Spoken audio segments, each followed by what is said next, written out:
Chico Sá, aqui diretamente do sul de São Paulo. Boa tarde. Opa, aqui fazendo parte dos 99% desse país. E tem aquele 1% que faz uma sacanagem contra o país, hein? Não é brincadeira. É isso, Elô, que acompanhou tudo por lá também em Brasília. Elô, boa tarde para você. Bom ter você com a gente. Boa tarde, Chico. Boa tarde, Gabi. Que virada, que dia confuso. Que quantidade de mudança. Os ventos por um lado, de repente vira para o outro. Não tá moleza não, viu? Não tá mesmo, Elô. Vamos começar falando dessa questão da CPMI do INSS, porque foi um revés para o governo, também para a sociedade, né? A oposição tomou conta dessa CPMI. O governo perdeu tanto a presidência quanto a relatoria dessa comissão. Então, para explicar um pouco aqui o que estava ali no caminho de uma negociação e o que acabou acontecendo de verdade. A gente tem o senador Carlos Viana, que é do Podemos, lá de Minas, eleito como presidente dessa comissão. Foram 17 votos. E também ele superou o nome que foi articulado, a gente até entrevistou ele aqui no ICL Notícias primeira edição. O Omar Aziz tinha sido o nome que foi articulado pelo governo federal, mas acabou não dando certo. E o Carlos Viana indicou como relator o deputado Alfredo Gaspar, que é do União Brasil, daquela parte do União Brasil que é ligada à oposição. É sempre importante explicar isso, porque apesar do União Brasil, né, dessa legenda supostamente fazer parte do governo, tem uma parte ali que faz oposição ao governo, na verdade. E aí ele rompeu também com o acordo que estava sendo costurado, negociado, com o Alcolumbre, o presidente do Senado, e também com o presidente da Câmara, o Hugo Mota, que era o nome do Ricardo Aires, do Republicanos, para ocupar esse posto da relatoria. Elô, então, se você puder também traçar um panorama dessa história, porque você estava acompanhando de perto aí em Brasília, vamos lá. Vamos lá, eu acho que o resumo da ópera é traição ampla, geral e irrestrita. Foi o que a gente viu acontecer hoje nessa comissão, na instalação da CPMI do INSS. Esse Gaspar, eu gostaria de destacar, o Alfredo Gaspar do União, ele não é simplesmente oposição ao governo, ele é mais bolsonarista do que os bolsonaristas. Foi ele que fez a relatoria daquele processo que livrou a cara do Ramagem, tirou do Ramagem 2 acusações que pesavam contra ele lá no STF, e eu assisti a apresentação do relatório, a discussão. Eu sei que ele é mais bolsonarista do que muitos bolsonaristas. Então, isso para começar. Agora, o que a gente tinha ali? O governo achava que tinha uma vantagem de 4 votos e que ia resolver a parada com 4 votos a mais, ia colocar o Omar Aziz ali na presidência, estava tudo certo, relatoria definida. Só que o que aconteceu foi que, primeiro, segundo me falou um senador que defende bastante o governo, foi que o governo insiste em contar com pessoas do União Brasil, do PSD, do Progressistas, que não pode contar. São pessoas absolutamente não confiáveis, são votos que o governo não pode contar como certos. Então, esse foi um primeiro problema. O segundo problema foi achar que estava tudo tranquilo, 4 votos de vantagem, que não ia ter problema. Em vez de fazer o que a direita fez, a direita foi de um por um, tentando conseguir confirmar votos, passou a noite nessa contagem. E a gente teve, depois um outro ponto que eu acho que é importante destacar, mas aí o governo não estava achando que tinha 4 votos, beleza, tranquilo. Aí na última hora faltaram alguns deputados. Um estava fazendo tratamento de dente, que era um deputado do PDT, o outro estava numa viagem para o exterior, que é um deputado do MDB, e o governo, que não se preparou, não contou voto por voto, são só 17, 16, 18 pessoas que você tinha que mapear direitinho e ter certeza que estariam lá na hora certa para participar da instauração dessa comissão. O que acontece? Os que não apareceram, eles não são substituídos por outros do mesmo partido, eles são substituídos pelos suplentes que estão lá. Então, no lugar de deputados que teriam votado com o governo, votaram deputados do PL, que estava lá em peso para fazer justamente isso. Então, o governo, que deveria ter vencido por 4 votos, perdeu por 3. E se tivesse aparecido esses todos que tinham que aparecer e não apareceram, teria ganho por 1 voto. Não ia ganhar com a margem que achou que ia ganhar, mas ganharia por um voto. E eu devo destacar uma outra coisa. Quem é que estava lá fazendo essa articulação, estava dentro da sala fazendo a campanha, garantindo os votos? Pessoas que deveriam estar em casa. Sóstenes Cavalcante, que participou da tomada da mesa da Câmara dos Deputados, a Marcel Von Hatten, que estava sentado ao lado da cadeira do presidente da Câmara e se recusava a sair. Quem estava lá fazendo chacrinha para defender essa virada? Zé Trovão, que botou o pé na frente do presidente da Câmara para ele não subir na tribuna. Então são pessoas que já deviam estar em casa por pelo menos 6 meses, se não terem perdido os mandatos.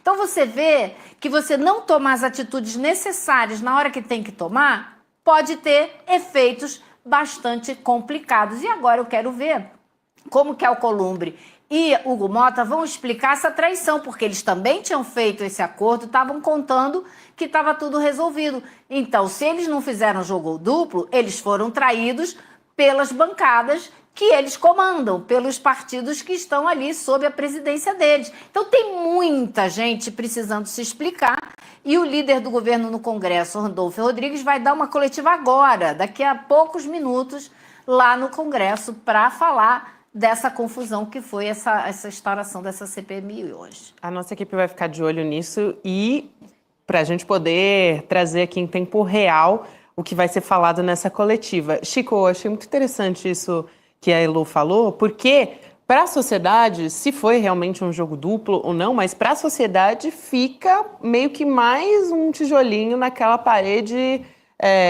do Hugo Mota, principalmente, eu acho, de que houve uma desmoralização. Parece que não impõe respeito, né? A imagem que fica para a sociedade é essa, mas passaram a perna no Hugo Mota de novo? Mais até, eu acho, do que no Alcolumbre. Passaram a perna no Hugo Mota feio.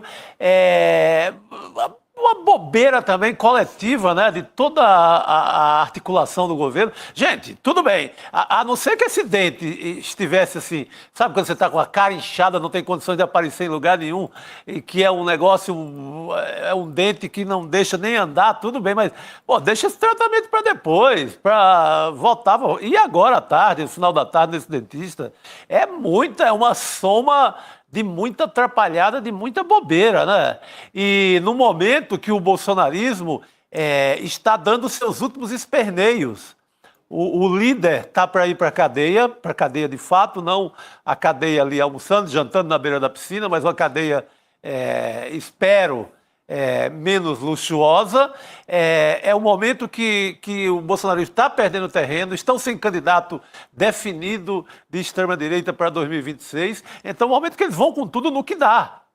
Eles vão jogar as batalhas que aparecem pela frente como fosse a batalha de vida ou morte. Nessa hora o governo tem que ficar mais atento. Não dá para estar indo no dentista essa hora, pelo amor de Deus. Chico.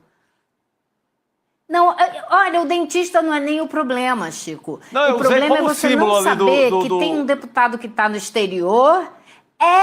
O problema é quem está coordenando isso, não saber que tem um deputado que não vai estar lá por causa do dentista, o outro que não vai estar lá porque foi para o exterior. Tem que saber isso na véspera de noite, ligar para 16 pessoas e falar, vem cá, tu vai estar lá amanhã? Não vai? Então bota o fulaninho no seu lugar. Lógico. Teve gente que não foi votar, mas que sabia que o suplente estava lá. Né? Agora, eu acho que tanto o Hugo Mota quanto o Davi Alcolumbre precisam agora entender o que aconteceu, porque eles garantiram que estava tudo fechado, especialmente, diria eu, o Davi Alcolumbre, que é um senador, presidente do Senado, que está contempladíssimo dentro do governo, com todos os seus pedidos e quase todos. Só falta para ele o Ministério das Minas e Energia, que ele quer muito ter para indicar alguém para lá, mas de resto, ele foi atendido em tudo que ele queria. Então, como é que ele vai explicar isso agora? Né? Então, eu acho que existe também uma noção talvez equivocada do governo de que é suficiente, digamos assim, chamar para almoçar, chamar para jantar e conversar com os presidentes das casas. Não é. A briga lá se dá com cada deputado e cada senador. Sim, então, sim. exige uma coordenação muito maior, né? Muito mais a miúde do que é o que está acontecendo. A gente sabe que o líder do governo no Senado não está, o Jacques Wagner. O Rogério Carvalho que está o substituindo por um período, por uma questão, se não me engano, de saúde. Não sei se teria acontecido sob a vigilância dele. Um cara muito experimentado, conhece muito bem o Senado, talvez ele tivesse mais atento. Mas me parece que houve, assim, um pouco... Eu conversei, sabe o que eu conversei hoje no corredor? Com o líder do governo na Câmara, o Zé Guimarães. E aí fui perguntar para ele, mas o que houve? Ele falou, a gente está dando atenção demais por uma coisa que não merece tanta atenção assim. Olha... Esse pessoal da extrema-direita está sem pauta, está sem assunto, e vão pegar isso daí para sangrar o governo de toda maneira. A primeira, a segunda e terceira pessoa a ser ouvida será o irmão do Lula, que é um sindicalista. Os requerimentos já estão todos prontos.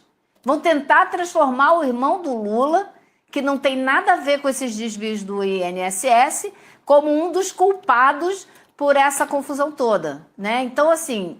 Eu ouvi de um deputado da base do governo hoje que falou, a gente vai fazer agora o trabalho de tentar garantir a maioria dos votos ali na CPMI para evitar que aconteça o que eles estão querendo e transformar essa CPMI no que foi a CPMI do 8 de janeiro, que a direita começou e acabou sendo a principal prejudicada. Mas não vai ser fácil e não sei nem se vai ser possível fazer a mesma coisa agora.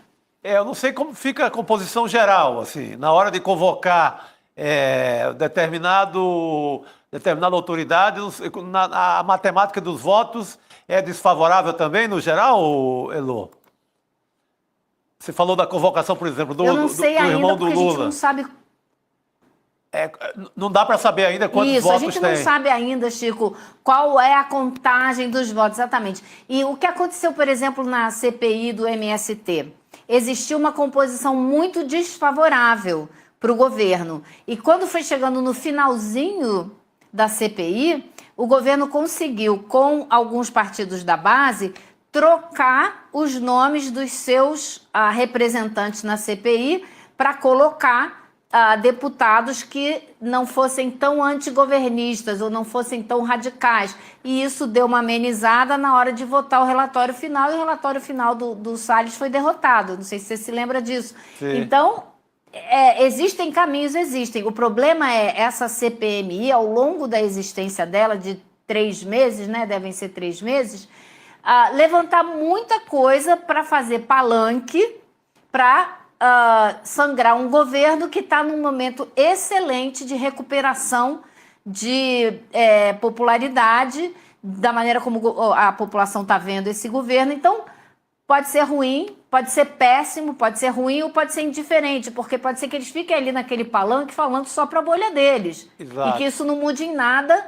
a percepção que a opinião pública hoje tem, né, do governo. Até porque, Chico e Gabi, o governo Lula já ressarciu uma porção de gente. Até essa CPMI começar a rolar, já deve ter ressarcido todo mundo, ou quase todo mundo.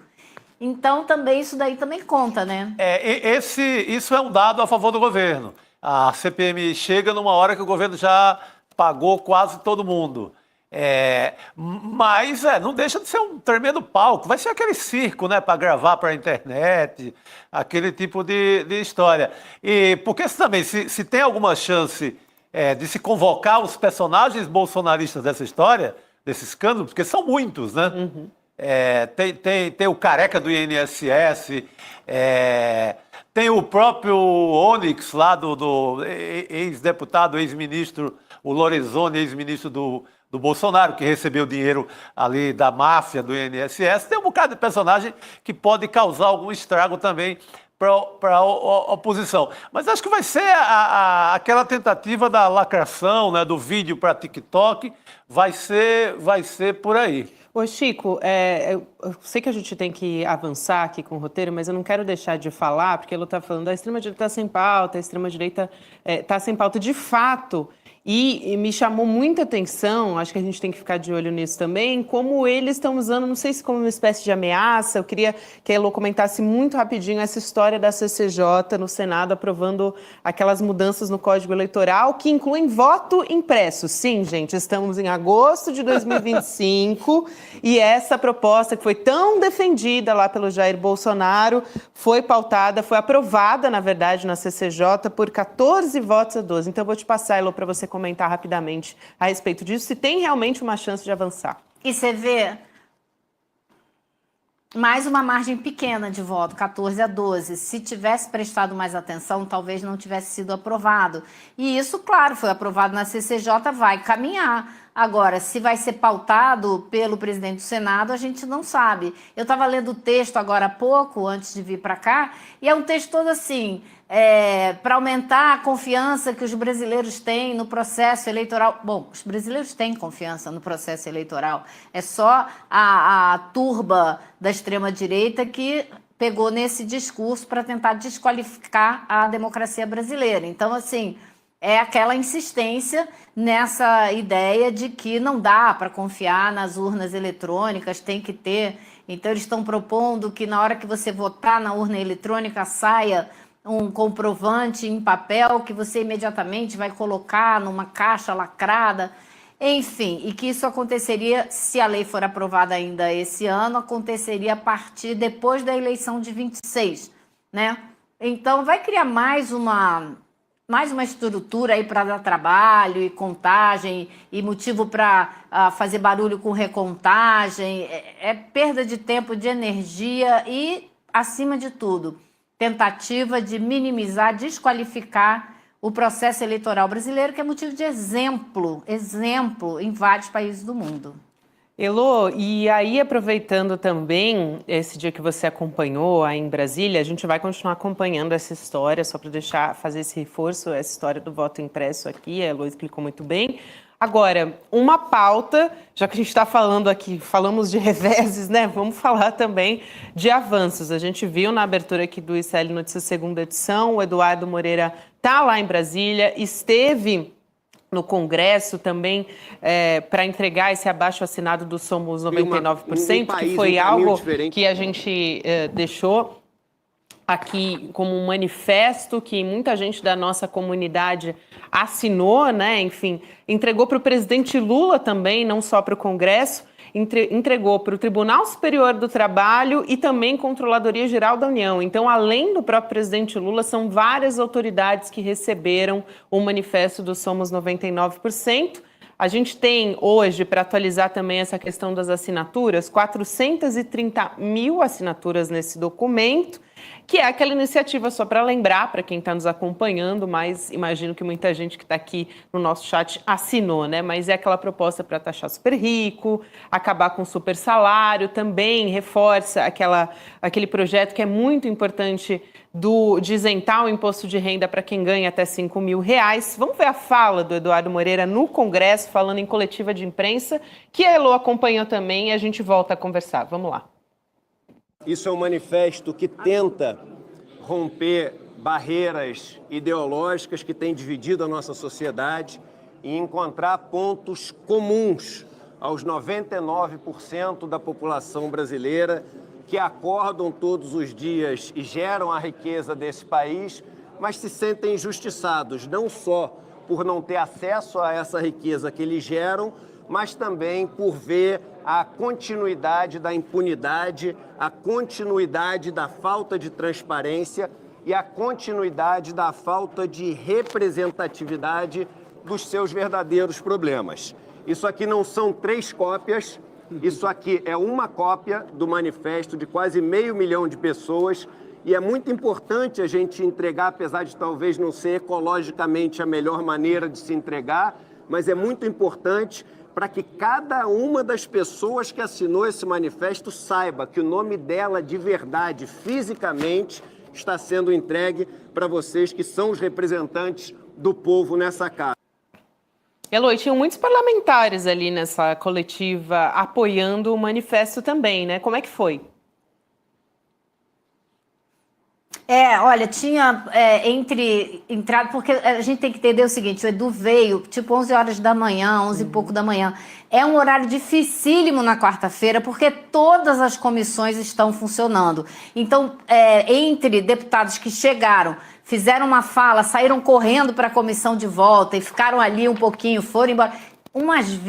Pelo menos uns 20 deputados eu contei ali que se pronunciaram. Então, achei que foi bastante representativo. Claro que eu tenho que contar para vocês também que todos eles fizeram, assim, milhares de elogios ao trabalho que a gente está fazendo aqui no jornalismo do ICL, falaram da importância de ter um veículo presente dessa maneira na sociedade brasileira. Então, foi muito gratificante a gente ver, porque eu que estou aqui há 2 anos em Brasília, eu vi a mudança que fez, a maneira como a gente é tratado hoje, recebido, reconhecido, que não era, quando eu cheguei aqui, absolutamente não era assim, a gente estava apenas começando. Mas foi muito gratificante para o Edu ver como eles abraçaram esse projeto, né, desse abaixo-assinado e fizeram discursos contundentes a respeito da necessidade de aumentar a distribuição de renda, de acabar com a jornada a 6x1, de cuidar do problema da fome, enfim, a lista toda que a gente já conhece e que eles falaram com muita veemência, com muita propriedade. Me chamou a atenção até o Chico Alencar, que é deputado federal do Rio de Janeiro, ele fez questão de abrir o manifesto e citar os 8 pontos que estão elencados ali, não deixou por menos. Então, houve vários momentos assim muito emocionantes, de muita solidariedade. Eu acho que isso é a palavra que eu acho que exprime melhor o que aconteceu ali. A solidariedade, a convergência da necessidade de ter solidariedade para tratar dos problemas que afligem e atingem 99% da população brasileira. É importantíssimo e muito bom, né, para a nossa comunidade saber que esses abaixo-assinados, esses assuntos pautados aqui no ICL, eles chegam na casa que representa o povo. Ele está lá, essas medidas estão lá. Está lá o quanto a gente bate aqui, por exemplo, nos super salários, que no judiciário é mais imoral, mas tem no executivo, tem no legislativo, as mordomias desses 3 poderes também, está tudo nesse relatório, nesse documento, né, levado pelo Eduardo Moreira. O fim da jornada 6x1, que talvez seja a nossa principal pauta desse momento. Com certeza. A gente vive num país em que o trabalhador da Ultrafarma, da farmácia que pegou bilhões em ICMS, em devolução de ICMS do governo Tarcísio de Freitas, o trabalhador daquela Ultrafarma, ele está trabalhando 6 dias por semana, só descansa 1 e não tem 1 centavo daquela roubalheira agora da Secretaria da Fazenda aqui do governo do estado de São Paulo. Então, é muito importante materializar, levar, entregar, fazer discurso na Câmara, que é o que o Eduardo Moreira fez hoje lá em Brasília. Muito bem. Até a gente teve a fala aqui do deputado, o pastor Henrique Vieira, falando desse objetivo de aprovar essas pautas que estão no manifesto ainda nesse semestre. A gente viu aquela imagem que o Eduardo Moreira estava falando lá no Congresso e tinham vários parlamentares. Dentre eles estava o pastor Henrique Vieira. Vamos assistir essa fala do deputado. Vamos lá. Manifesto muito bem feito, com propostas objetivas que visam combater a desigualdade, com amplo apoio da sociedade. O Eduardo fez uma agenda enorme ontem, entregando, por exemplo, ao presidente da República, Luiz Inácio Lula da Silva, foi ao TST.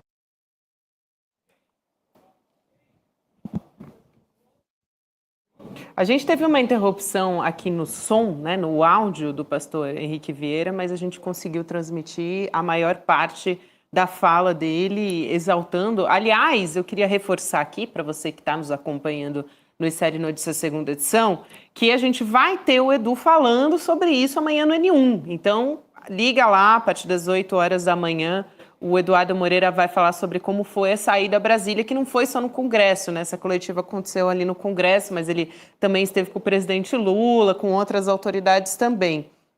Mas só para reforçar aqui, A gente tem agora o áudio completo do pastor Henrique Vieira, do deputado. Daqui a pouquinho a gente vai transmitir também. Acho que a gente dá para ir comentando enquanto isso. Elô? Eu achei que foi assim muito interessante também a fala do deputado Rubem Júnior, que citou, se não me engano, ele citou Chico César e falou a gente dá um passo para frente e não dá nenhum para trás, e disse vamos juntos. Foram várias falas muito, muito emocionadas, né? Os deputados todos e deputadas que estavam lá, a Sâmia Bonfim também falou, a necessidade de avançar com a pauta que foi apresentada pelo governo, da isenção do imposto de renda, foi um ponto que o líder do PT, a Lindbergh Farias, também destacou, né? É uma pauta que a gente está de olho, inclusive a gente precisa se preocupar aí como é que vai ser essa compensação, porque hoje já ouvi falar algumas coisas que são motivos de preocupação, mas enfim, nesse encontro com o Edu foi muito bacana ver a intensidade dos discursos na defesa de um Brasil mais justo, que acho que é isso que resume um pouco do que estava todo mundo ali dizendo, cada um pegando um aspecto diferente dessa luta por um Brasil mais justo. Ótimo, e ainda dá para as pessoas assinarem, né? A gente tem um manifesto online, 99%, o 99 é numeral, o porcento é por extenso.com.br, para colocar os dados ali, o nome completo e deixar a assinatura para quem também ainda não apoia o manifesto. A gente já tem, como eu disse, mais de 427 mil pessoas que assinaram e apoiam todas essas propostas, incluindo taxação dos super ricos. Agora há pouco o Chico Sá falou. São propostas, né, Chico, que realmente interessam a nossa sociedade. Imagina o efeito dessa proposta da isenção de imposto de renda para quem ganha até R$5 mil. Isso vai mudar o país. Isso pega mais do que 10 milhões de trabalhadores. Então, isso é uma mudança muito significativa. Que está ali na prioridade. Eu vi agora o Lula com o documento aí levado pelo Eduardo. É uma proposta do governo, mas precisa o Hugo Mota ficar atento e levar isso a sério, porque isso talvez seja a pauta. Eu falei do fim da jornada 6 por 1, ao lado da isenção de quem ganha até 5 mil, acho que forma ali a dupla de propostas mais importantes que temos pela frente. Exato, e agora a gente tem aqui o vídeo do deputado Henrique Vieira. Elô, a gente pode assistir, na sequência eu te devolvo a palavra, tá bom? Vamos nessa então. Um manifesto muito bem feito, com propostas objetivas que visam combater a desigualdade, com amplo apoio da sociedade. O Eduardo fez uma agenda enorme ontem, entregando, por exemplo, ao presidente da República, Luiz Inácio Lula da Silva, foi ao TST, foi à Controladoria Geral da União e hoje está entregando aos parlamentares essa importante agenda. Então é com muita alegria que a gente recebe o Eduardo Moreira, que a gente recebe essa iniciativa da sociedade civil, que a gente se compromete com essa agenda dentro do parlamento e pelo menos nesse semestre, se tudo der certo, garantir a taxação dos super ricos e a isenção do imposto de renda para quem ganha até R$5 mil. Agora sim, a gente acompanhou a fala completa do deputado Henrique Vieira. Elô, pode complementar. Não, eu ia dizer que a gente tem que ficar muito atento aí, porque o que eu ouvi hoje no Congresso é que a gente o Congresso está discutindo hoje numa comissão mista uma medida provisória que o governo enviou para o Congresso para compensar a perda da arrecadação com o IOF, aquela briga toda do IOF e tal. E aí o que eu ouvi hoje é que o relator da proposta da isenção para quem ganha até 5 mil, que até aumentou para 7.300, é o Arthur Lira. Ele aumentou de 5 mil para 7.300 e como ele está querendo fazer essa compensação? Ele está querendo pegar a renda dessa MP, que agora está em discussão, para jogar nessa compensação. Só que essa MP é para compensar o que o governo não vai arrecadar com o IOF como ia arrecadar. Então, tem que ficar muito de olho. Para que ele quer fazer isso? Para não ter que tirar muito do andar de cima, ou quase nada. Então, assim, é complexo, como todo processo no Congresso é complexo, e a gente tem que ficar de olho. Muito Chico, Elô, para não dizer, mais uma vez, a gente traz reveses, a gente trouxe boa notícia, que foi lá para Brasília, né, o manifesto nas mãos de deputados, também do presidente Lula e outras autoridades. Quero trazer aqui uma notícia que acabou de sair a respeito do Alan dos Santos, sabe? O bolsonarista, né? Influenciador bolsonarista, blogueiro bolsonarista. A Polícia Federal indiciou hoje o Alan dos Santos por crime de difamação, injúria, desobediência e incitação ao crime contra a jornalista Juliana Dalpiva, nossa colega aqui do ICL Notícias. E o Alan dos Santos, ele foi indiciado, para você que não se lembra, por atacar a Juliana, e ele cometeu crimes contra a honra dela, né? Ele também incitou a desordem, segundo essa consideração aqui do inquérito da Polícia Federal. Para quem não se lembra também, reforço, o Alan dos Santos ele não está no Brasil, ele mora nos Estados Unidos já desde 2020 e está foragido desde outubro de 2021, porque o ministro Alexandre de Moraes pediu um mandado de prisão contra ele naquela investigação no inquérito das milícias digitais. Então, o Brasil chegou a pedir a extradição do Alan dos Santos, só que o governo dos Estados Unidos negou e agora a gente teve esse indiciamento, então, reforçando contra o Alan dos Santos. Elô? Gente, assim, só olhar essas fotos que a gente acabou de mostrar, já dá para entender do que a gente está falando, né? Passou uma foto dele ali com duas armas atrás, uma outra com a camiseta escrito "Eu sobrevivi ao vírus chinês". Quer dizer, o cara divulga ignorância, divulga mentira a respeito da ciência. Olha essa foto. Essa foto já diz tudo de quem é esse senhor, né? Agora, o nosso problema vai ser fazer com que ele, seja processado, com que ele realmente enfrente a justiça. Porque ele vai ficar escondido lá nos Estados Unidos, não virá para cá, o governo Trump nunca vai mandar esse cara embora. O próprio governo do Joe Biden também não extraditou ele para cá. Então ele vai ficar escondido lá nos Estados Unidos e vai formar o grupinho, né? Alan dos Santos, Eduardo Bolsonaro, e vai ficando por lá essa turma. Acho que podiam ir mais alguns e se juntar com eles e ficar morando de lá de vez na Flórida, que eu acho que talvez seja um lugar mais apropriado, né? Que tem mais a ver com o pensamento deles, um lugar que queima livro, né, que persegue professores. Talvez seja melhor para eles ficar por lá mesmo. Que fique com essa turminha dele, porque ele foi muito canalha nos ataques à Juliana. Esse indiciamento, eu acho que por mais que assim, não vai voltar agora, a polícia não vai prender como deveria esse miliciano, mas eu acho que tem que fazer esse tipo de coisa, inclusive com o Eduardo Bolsonaro. Tudo bem, vai ser protegido pelo governo Trump, pela Casa Branca, ninguém vai prender. Mas é importante que o país dê essa resposta. Que a Polícia Federal, que as autoridades do Brasil, que STF, Ministério de Justiça, por exemplo, enquadrem o Eduardo Bolsonaro como traidor da pátria e decrete prisão no Brasil. Não vamos pegar agora, mas é importante. E caça o mandato, né, Chico? Vira um manifesto. Olha, o Brasil vê esse sujeito assim. Como um foragido, e não ficar aqui como a imprensa a cada segundo publica as falas desse rapaz que foi lá para agir com o Paulo Figueiredo lá perante a Casa Branca, como se fosse um estadista. Chega! Tem que ter uma decisão dessa que da PF, tem que ter ordem de prisão para esse cara. Tem que não cumpra. Mas para deixar patente o que o país pensa sobre isso. Deixar muito claro, né, Chico? Só para lembrar, ele divulgou informações falsas, enfim, caluniosas nas redes sociais dele contra a Juliana. E também, claro, de xingamentos, depois um monte de coisa na internet. Agora a gente tem essa decisão. Elô, importante ter você aqui junto com a gente nesse dia tão caótico ali do Congresso para tentar entender um pouco. Mas a gente deu alguns passos para frente também. Então, vamos olhar para o copo meio cheio. Obrigada, querida. Valeu.